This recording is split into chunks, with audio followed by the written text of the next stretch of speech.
What's up, YouTube, Facebook? It's Econ Rebel back again.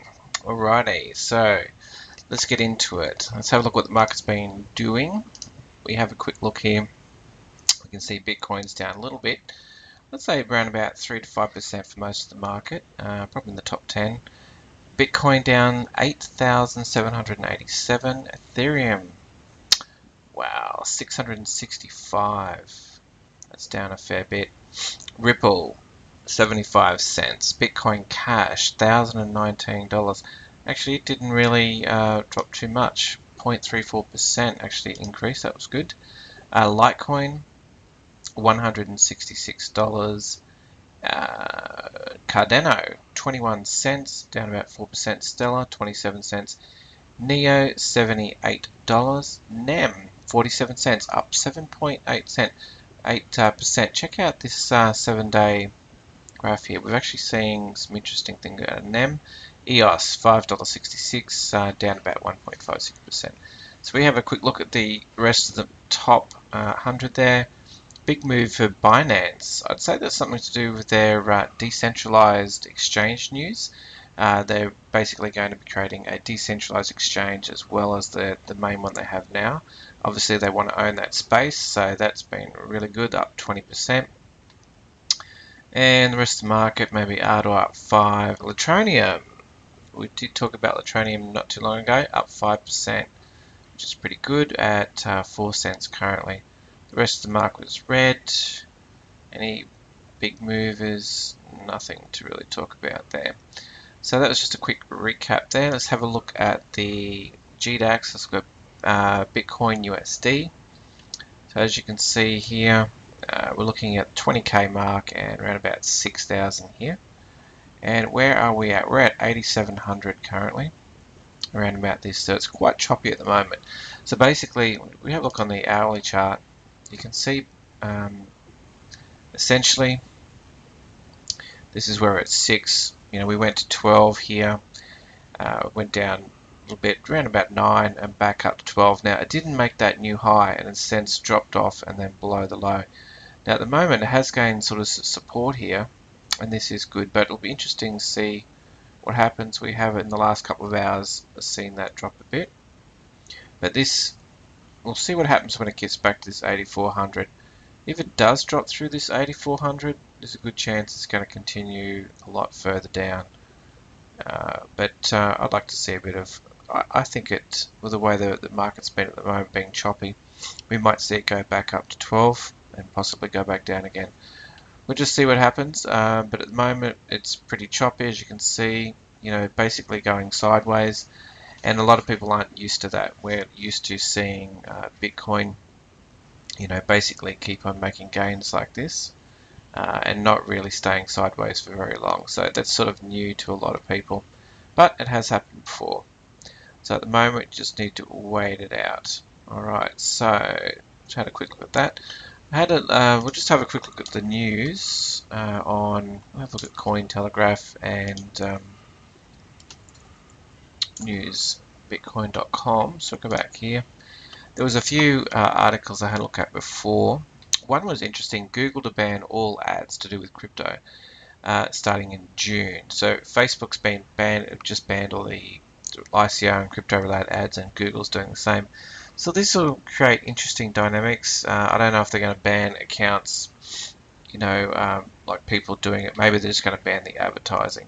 So that just means that it's going to be more revenue for sites that, you know, the big ones like Coin. You think of things like CoinMarketCap. Their advertising is going to be huge. They may even switch. They won't be running Google ads. I'm not sure if this is a Google ad. Yeah. So they're running Google ads here. However, if they might be running their own ads, or they might even switch off Google ads if they can't run crypto ads. So we'll see what happens there.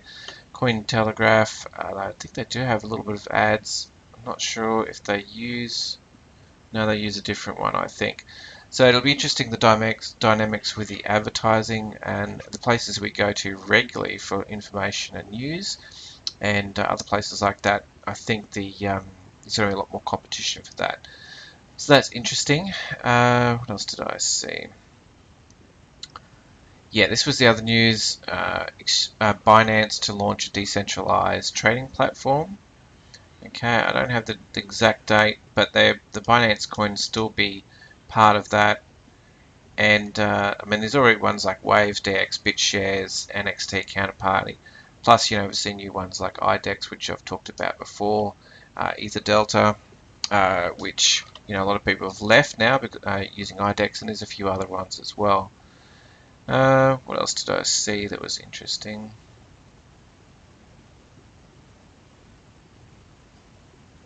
I think that was about it. Nothing too exciting there.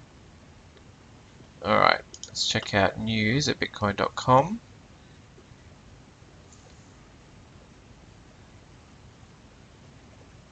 Looks like in April we've got the World Blockchain Forum returns to Dubai. Should be interesting. Yep, Coinbase launches crypto tax calculator. So if you are interested in paying tax, you at least should be able to generate, I believe, the reports you need. This was another one that I saw a lot of, I don't know, I saw some FUD about this. I mean, it just amazes me. Yeah, I saw it on Twitter about Openbazzaar raises $5 million from investors, including Bitmain. But I saw a lot of people saying how bad that was, and because Bitmain's a dodgy company or something like that. And as far as I'm concerned, everyone has a chance to, in the space, go out there and get funds to build their platform. So Openbazzaar is basically an open source project, and essentially, it's give you an idea. It's not very good in terms of like it's like a marketplace, but I can't say it's very good at all. It's meant to be like an eBay or something like that where you can buy and sell stuff. But I don't know. I've never used it at all, but maybe with this funds that they put into it, they're going to make a difference. Because at the end of the day, it takes money, it takes time, it takes developers to make these projects happen. So this open source project, it may stay open source. I'm not sure exactly how they're going to do it with it. However, it's important for these projects or anything like this, they need funds. And if they can't work out a way to get the funds, they're either going to do ICO or they're going to get their own funding or some other way. And who cares whether it's from Bitmain or someone else that does it? Because at the moment it's not really getting any adoption, so it would be good for them to make a better platform, make it more usable, and then more and more people will be able to use it. So I think that's a good thing. Anything investing in any of these companies I think is a good deal. Alright, so let's have a quick look, see if there was any other news.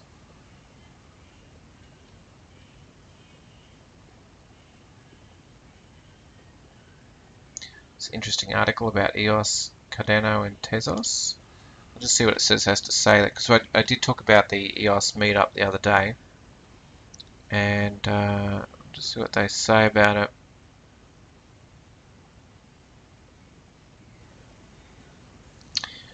Yeah, so basically, yeah, Ethereum has like the most dominance in this space for smart contracts. Let's have a look. But whereas EOS, Cardano and Tezos believe they can solve these problems. So one, EOS, which we have talked about before. Now Binance has recently announced the news of the EOS token swap. So that means if you have the EOS token, they will swap for the actual, not necessarily token, but the actual, I'm not sure what they call it, whether they call it the coin, but the actual EOS when you get it. Because when they bring on this main net, you'll be able to swap your tokens for that new coin. So that will be interesting. And also, when I looked at the speed, it's quite interesting about how much throughput they can get with it. So, and then using the block producers, the idea with that is they're going to invest a lot of time and money into putting the infrastructure there to run that network. So they're going to use high performance computers and stuff like that.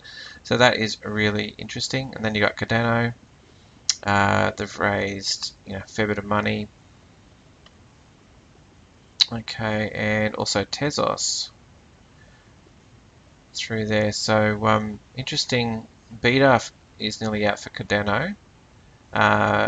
And then the EOS is coming out soon. I think it's going to be like June when it's going to be fully launched.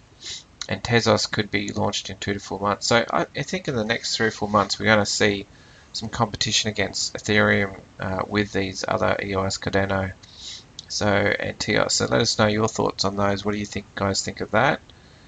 So that was some interesting news. And what else was there? I did have that was the other thing I briefly saw. South Carolina declares cloud mining contracts as securities only in the US. That's crazy. But you know, anything that they consider possibly taxing or shut down. So it's very difficult if you're in the US, like state by state, they have different things. Whereas if you're in other countries, maybe they haven't quite caught up with that yet, or they may take a positive out view on it. So. Alright, okay, I think that covers it for there. And I had some comments. There was only a couple of comments before on the last video. I was reading through them before. Patrick talked about the European Crypto Bank, which I did talk about briefly in one of the videos. And he was saying how that he asked about questions, how 5 people could pull this off. And basically they private messaged him, and essentially, this is what you got to do. You got to do your own research. But even when I was looking at it, I thought this is pretty sketchy. So his conclusion is that it's pretty sketchy, and he doesn't think with the 5 people that would be able to do it. Plus he's read through the ICO. I mean, these are the sort of things that you need to do and make sure you don't lose money on. So pretty happy with that. A few people waiting for me to come back because I had a couple of days off there, just getting some other stuff done in the meantime, but I'll try and get back with you soon and get back on some of the live streams. So at the moment we're just doing a recording, and hopefully I'll go live soon. But I've just been having problems with internet, so it's better if I do a video rather than have a bad live, I think. So that's all good, and I think that was all I wanted to cover. Yes, and if you want to join the Telegram group, all you need to do is go to Ecom Rebel and click on the Join Telegram group button. That'll take to the Telegram. You can actually contact me there if you have any questions. I'll be too happy to help you out. It's free. You can join that. I did try Facebook, but the messaging didn't always get the messages, so I do get them with Telegram, which is pretty good. So I think that covers all I wanted to talk about tonight. If you have any questions or comments, just put them in just below. And always, you can always like and subscribe if you aren't already, and also hit that bell icon for when I put out new videos. Cool. Alrighty, well I'll see you tomorrow. Okay, see you then. Bye.